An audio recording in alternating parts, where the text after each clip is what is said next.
So, what's up sa inyo mga kabarangay? So, ayan, live tayo ngayon na nanonood ng PBA, Hinebra versus Tokentex. Kawawa yung Barangay Hinebra natin, no? Talagang tambak na hindi talaga sila makahabol. Ngayon, I think less than 1 minute or a minute na lang na natitira dito sa fourth quarter.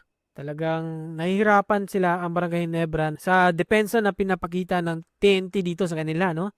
Justin Brownlee, I don't know if 20 points, 20 points plus siguro siya. Pero di ko alam no. Napakatindi talaga na depensa na pinapakita nila kay Justin Brownlee.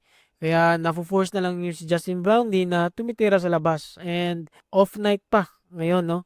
This game off night pa yung mga tira ni Justin Brownlee. Kaya yan score 93 to 83 is a 30 seconds.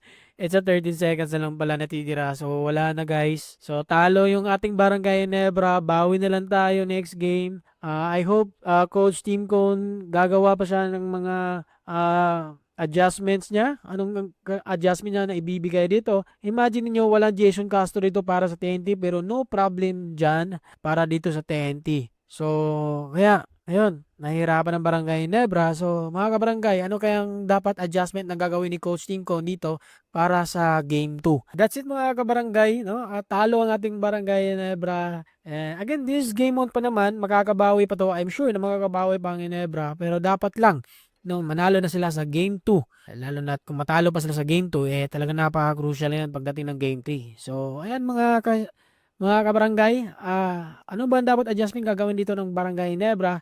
Comment down below and huwag kalimutan mag-subscribe sa ating channel and see you on the next video.